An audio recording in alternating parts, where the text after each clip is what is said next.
Hi Gemini! Maligayang pagbabalik at salamat. Ito po ang ating Sun, Moon, Rising Sign and Venus General Reading para sa Oktubre 2024 para sa sign ng Gemini. Kunin nyo lamang po kung ano ang nakarelate kayo. Tapon nyo ang hindi. Kung hindi nakarelate, okay lang yon. Maaaring ang susunod na upload ang siyang makaka-relate tayo. Kaya subscribe lamang po para maabutan nyo yung next upload ng Gemini. Sa buwan na ito na parang alam ko kung ano sumapi sa akin, pero parang gusto ko lang magbigay ng extended reading. So re-redirect ko kayo ng very very light sa Instagram. Follow kayo doon. Nandito siya sa, ilalagay ko siya dito sa yung account, and then comment kayo ng Gemini dun sa oracle card. Ito, yung isang card sa dulo. Makikita nyo yung Gemini dun sa Tapos comment kami Gemini, send ko sa inyo, DM ko sa inyo yung link ng continuation. Mag-explore ko yung mga cards na nagsasalita. Yung gusto pa magpa-explore. Dealing with the Cancer, pwedeng ganon. Sobrang confident. In your power ka ngayon, Gemini. Parang pabor na pabor sa mga air sign. Aries. Aquarius, Libra, Gemini. Ang buwan na Oktubre. Buwan ng beauty, buwan ng creation, buwan ng paglikha. So, mukhang si Gemini, kung meron siyang plano sa buhay niya, kung executed na, kung pinlanong mabuti, may execute ng mabuti. Kung hindi man pinlanong mabuti ni Gemini, may execute niya pa rin ng mabuti. So, kung ano man yung gusto mong i-manifest at na-actionan mo, magiging successful ka para gawin yun. This month will be parang tuloy-tuloy. Mabibuild mo yung momentum mo, tas tuloy-tuloy, if not successful. Let's say, halimbawa, gusto mo ng meron ka specific na goal, like gusto mo makuha tong posisyon na to, may chance pa rin na hindi mo makuha yung specific position na yun, pero merong isang offer, say, na same position pa rin. Hindi ka lugi kung ano man maging turn out. Kasi ayoko sabihin na 100% successful ka, tapos biglang. Kasi may part palagi, kahit ano pang gaano ka positive ang reading natin, laging may parte ang action mo. Lagi may free will kasi tayo. So kahit pa yung stars mo perfectly aligned, kung ikaw mismo hindi ka gagawa ng action, paano mo malalaman? Paano mo malalaman yung intuition mo? May kutob ka na, applyan mo na yung position na yan. Pag hindi ka kumilos para gawin yun, kahit pag gusto ibigay sa'yo ni universe yung pinakamataas na rule, hindi niya mabibigay sa'yo kasi hindi mo siya minimit. Hindi ka nagko-co-create. Kumbaga, yun yung sinasabi nilang co-create with the universe. Hindi ka uma-action. So ngayon, ikaw Gemini, I feel like both. Align na nga yung stars in your favor. A-actionan mo pa. Very go with the flow na nga, pero go, full of passion, full of confidence si Gemini this month. And sobrang ganda ng energy na to para maisa katuparan yung mga nais mo mangyari sa buhay mo. Sobrang ganda. Unang card pa lang maganda. Kasi na si Gemini, alam mo kung saan ka pupunta. At alam mo yung paraan or alam mo yung action steps para puntahan yon. Alam mo yung pinto na bubuksan. Galing, no? Alam mo kung ano yung step na tatahakin. Alam mo yung next move mo. Kahit pa hindi planado, which is very typical sa ibang Gemini, hindi nagpaplano, go lang, pero na-achieve nila yung gusto nila. Swerte, pinanganak na swerte. King of Wands. Ang ganda. Aring passion project ito. Meron kang ipupurso na tao, pwedeng ganon. Pero pwede din nga na, yun nga, passion project, say business, ay, tingnan mo, meron siyang, meron siyang wand, may sparkles dun sa wand niya, ready to manifest na talaga si Gemini. Handang-handa, naka-align ka na kay universe para matanggap yung kailangan mong tanggapin na regalo mula kay universe. At kumbaga nakaset up na ang lahat. Ikaw na lang hinihintay. Pero nandun ka na rin eh. Alam mo yun, halimbawa ang meeting point nyo sa saan mo maganda. Halimbawa sa LRT Betigo, ganyan. Alam mo yun, sabi ni universe, bibigay ko sa'yo 10 o'clock dito sa Betigo Belmonte. Ito ang meeting place natin. Nandun ka na bago pa dumating yung ano sa'yo, yung kumbaga gift na yun sa'yo ni universe. So very aligned ka. Handang-handa kang makatanggap ng grasya at handang-handa na si universe na palaguin mo itong grasya na to. Ingat ka lang, Gemini, kung merong isang tao na controlling sa paligid mo. Hindi ko alam kung sino to, kung partner mo, boss mo, parents mo, pwede din na ikaw to. Pero parang hindi ikaw eh. Feeling ko hindi ikaw. Yung energy na ito mukhang external siya. Ingat ka na merong nabubudol sa'yo. Siyempre, di mo malalaman yun eh. Feeling ko kahit mabudol si Gemini ngayon sa sobrang positive ng outlook niya, hindi parang iba-brush off niya lang yan, tapos mag-move on lang siya. Pero since heads up sa taong yan, heads up sa enerhiya na manipulative or controlling or maraming pinagbabawal sa'yo. Bawal kang magsuot ng ganito. Bawal kang pumunta sa ganito. Kasi magiging yan ang kalaban ng manifestation. Kung hindi doubt, yun ay control. Gusto mo planado from pinakamaliliit na detalye. So, kung nitty-gritty ka at masyado kang OA sa pagpaplano, baka gusto mo mag-step back ng konti kasi kailangan, importante ang detachment. Hayaan mo lang, i-let go mo lang, mag-wish ka, do your thing, mag-set ka ng intention, isipin mo palagi na kailangan kong gumawa ng daily action steps para ma-achieve yon. Gawin mo lang yon, pero wag kang mag-isip na parang bawa, ang goal mo is reach ng certain amount, let's say 1 million by the end of the year. Tapos alam mo na yung action steps, ready ka na, ipon ka na ng ipon. Pero wag kang mabuti na mag-set ka ng intention, isipin mo siya palagi. Isipin, meaning maging conscious ka sa mga gastos mo, hindi ka magwawaldas, dun ka lang sa needs mo. Yun yung isipin palagi na part. It's not, hindi siya yung isip in a sense na, ay, ano kayang gagawin ko? Ano kayang gagawin ko pag naabot ko pag na-reach ko na 1 million, saan ko kaya gagastosin? Not that kind of isip. It's the kind of isip na, kailangan kong parang nakakita ka ng Facebook ad na bumili ng ganito. So, isipin mo na may goal kang XXX amount at kapag binili mo yun, masisira yung plano mo. So, itong success na ito, whatever this is, more heads up yung mga reading mo ngayon. Heads up na maaari may trade-off siya.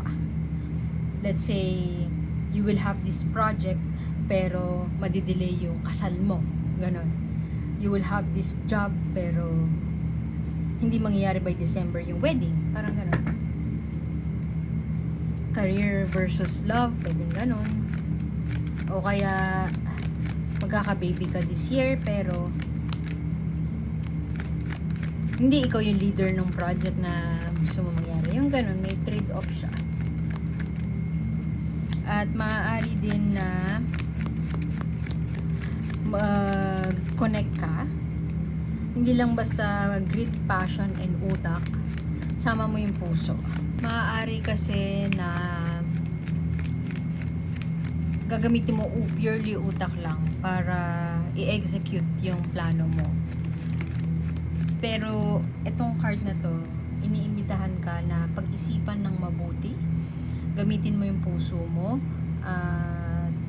Wag lang puro utak sa pag-execute ng passion project mo. O kung ano man yung pinaplano mong yan. Baka kasi kailangan din mag-tune in sa puso. Ano ibig sabihin nun? Being kind to yourself, pwedeng ganun.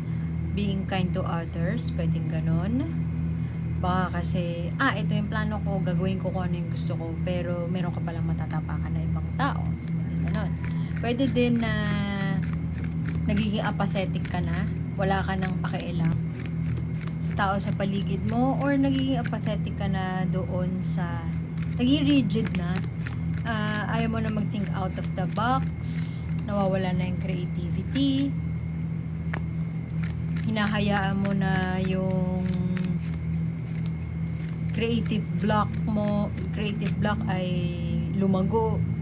Halimbawa, meron kang project, no? Tapos, merong deadline of submission. Tapos, gusto mo na tapusin siya. Say, ang deadline is November 1. Gusto mo tapusin siya na October 29 for some reason. Kasi, gusto mo ahead of the game ka. Masyadong competitive. Ganon. Pero, nakakalimutan mo na advice sa'yo ng team mo is gawin muna natin to, try muna natin na ganito, baka pwede natin i-promote sa ganito. Ayaw mong pakinggan yun kasi masyado kang focus dun sa deadline. So, yun yung mag-tune into the heart space. Bigyan mo ng chance yung feelings mo na mag-feel. Bigyan mong chance yung inner child mo na makialam dun sa plano mo, parang gano'n. Yung joy, don't forget to have fun. Kasi mukhang baka, itong emperor na to kasi baka ikaw to. Rigid. Very rigid, very strict, very pedantic, nitpicking, ganyan, nagger, ganyan. Lahat ng mga malilit na bagay, pinupuna. So heads up, baka ikaw pala yung emperor na yun, hindi pala siya boss na bossy, teammate na pakialamera, manipulative. Baka hindi ibang tao yan kasi baka ikaw yan. So, the success is coming but it may not come overnight. Meron ding trade-off, maraming kailangang i-consider. Expect the unexpected. Maaari din na expect the unexpected. May unexpected na opportunity na darating sa'yo. Kung ano man yung padating sa'yo, Gemini, handang-handa ka. I don't mean handang-handa as in bigyan ka ng role, let's say operations manager, alam mo na agad maging operations manager, or bigyan ka ng CEO role, alam mo na agad paano maging CEO. When I say handa, means yung fortitude ba, yung maturity mo, yung ugali mo, handa na to take on the role. Maaring hindi mo pa yun na-discover, or maaring hindi mo pa yun masabi sa sarili mo, pero handa ka na. Kung love situation to, parang hindi. Baka yun yung unexpected na offer. Magpo-propose sa'yo yung partner mo.